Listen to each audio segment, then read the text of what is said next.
Live from Bear Country, here is Mr. Watts. Good morning, Bear Country stakeholders, parents, and students.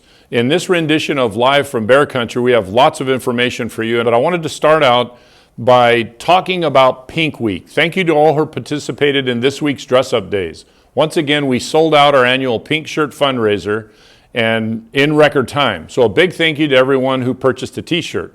With your help, we're able to donate $747 to the Links for Life of Bakersfield, a local nonprofit that provides services to survivors and current breast cancer patients.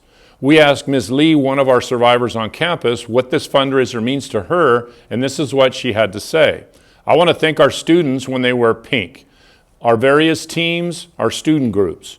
When we were diagnosed, we felt very alone. Even with family and friends around us, we go into surgery alone, our chemotherapy alone, and only we know how physically fighting this cancer feels. But there's so much more to fighting cancer than a physical fight. It is with the support of our family, friends, and community, it is crucial. Your posters, ribbons, pink socks, all show support and love and bring smile to all of us. Thank you for this pink bear to all of our bears. Hispanic Heritage Week. Our week of celebration starts next week, Monday, October 11th. We'll have live music on campus during lunch every day with special guests like Mariachi Águilas, Group KC, Grupo Nueva Instancia, and our very own AHS Folklorico and dance team. There'll also be food sold during the week, so bring your money for La Rosa Paletas, Tacos Mexicanos, Elotes, and Churros.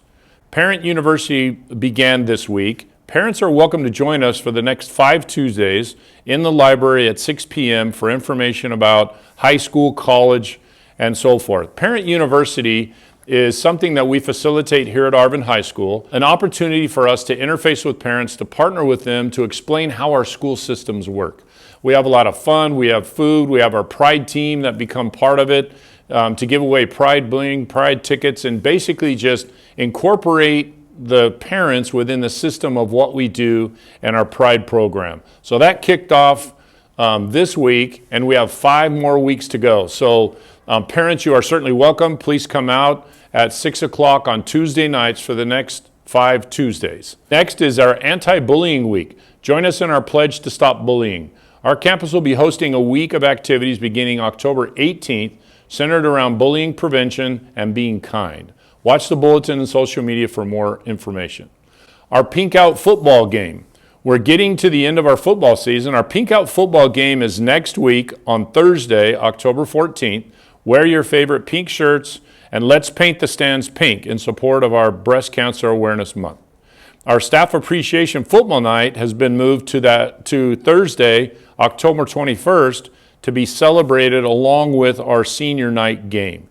This is our last home game, so please join us on the field for the games. Noche de Loteria. On Wednesday afternoon, we hosted our first community Noche de Loteria en Familia event.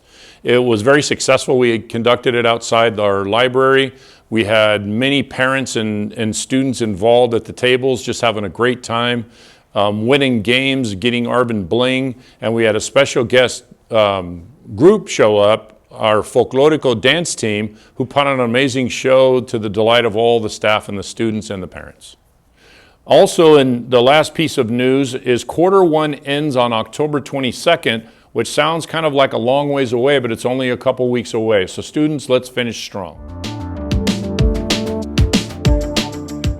Under celebrations, we want to extend a huge celebration and shout out to our Salt Walk event, SALT meaning Save a Life Today, which was an event that was facilitated by the ACE Club and eSports. JROTC, a big shout out to them for their support. Their push-up crew did a fine job of helping with that event, but it was a great community event and a great turnout where we raised $400 for their cause. Also, girls volleyball senior night and Pink Out game is Thursday evening, which is this evening, which when it ends up airing tomorrow will have been last night.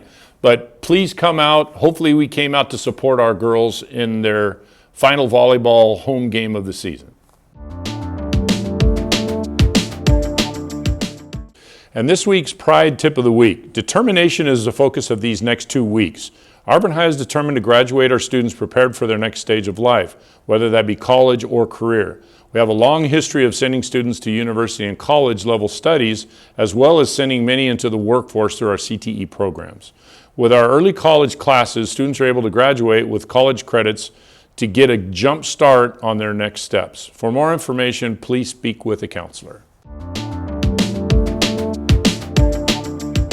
The last item under important news that I want to discuss is dress code. We started the year this year with dress code being a focal topic across the state and across Kern County as far as its systems and the way that it's been implemented. So we revisited our parent and student handbook, the guidance that's in that handbook in the annual notices on page 20 and 25, and basically gives you all the guidelines and guidance under the expectations for dress. To just highlight a little piece of it, in the last paragraph of that dress guidance, it basically says that for dress code, prohibited items include disruptive clothing, inappropriate slogans and illustrations, revealing attire, dangerous or unsafe apparel, and gang-related articles.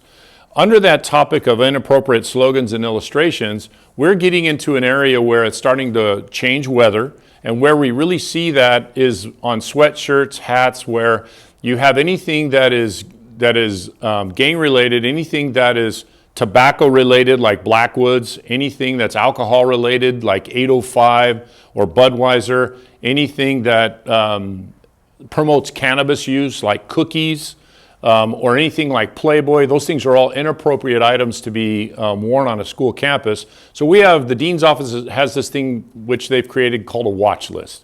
And so those inappropriate slogans are available in the dean's office if you should have any questions. So what we've done in this climate, in this culture, is we put a committee together of our tier 1 people, which is administrators, teachers, and students, to talk about this dress code issue. And so for Auburn High School, we put a system in place that will help streamline and make dress code not so much of an issue on a high school campus. So what we've done is created a system where a teacher, when they're in a classroom and they have a student in their class, they feel their dress is out of bounds or reaches one of the thresholds of what I described to you in the guidance, that teacher will send the student to the dean's office, and the dean's office will make the determination whether that's out of bounds and what accommodations we'll make for the student, whether it be offering a loaner shirt, offering them to call parents to bring a different shirt or clothing. And so that's kind of how that process will work. So the dean's office will be making the determination on the adjustments. We're going to utilize, so the student comes from the teacher's room to the dean's office. When the dean sends the student back to the classroom, we're going to use a little blue slip, and that little blue slip basically is a dean's office return to class slip. On that slip, there are 2 different boxes that the dean will fill out. One of them is the dean does not see any issue with the dress, and the box would say dress code cleared, which means the dean's office doesn't see any fault with the way the child is dressed. We'll send the child back to class and re-engage in the learning for the day. If the dean's office finds that the dress is out of bounds, there's another line item that says dress code change. They'll check the box, and the dean will delineate what the change was, whether it was a loaner shirt, loaner shorts, shirt from home, but there'll be a description on that slip. So the purpose of the slip is for the student to hold on to it for the rest of the day. Should in classes that come after that, the teacher approach student about the way they're dressed, the teacher can say that they've been to the dean's office and that it's been cleared and there's the disposition for the other teachers to see. So when the student comes back to class from the dean's office, the student is to check in with the teacher to show them this blue slip. And so with that, we hope to streamline and make the dress code issue something that is more manageable, something that works in the system and climate that we live within.